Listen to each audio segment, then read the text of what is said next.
હું તમારો નીલકંઠ ભગત। આજે છે ફાધર્સ ડે। મારે તમને કંઈક કહેવું છે।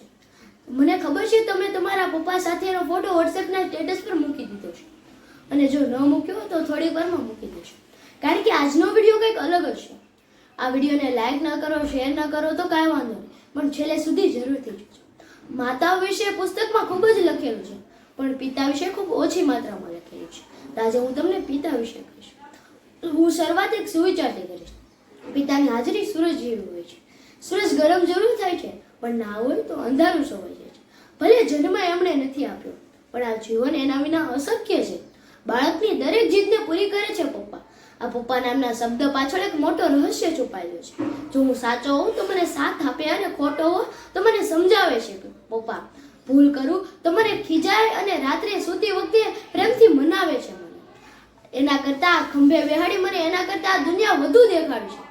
એના સપના તો અધૂરા રહી ગયા, પણ મારા સપના માટે એની ઊંઘ બગાડી છે। સાહેબ, મારા સપના માટે એની ઊંઘ બગાડી છે। Happy father's day.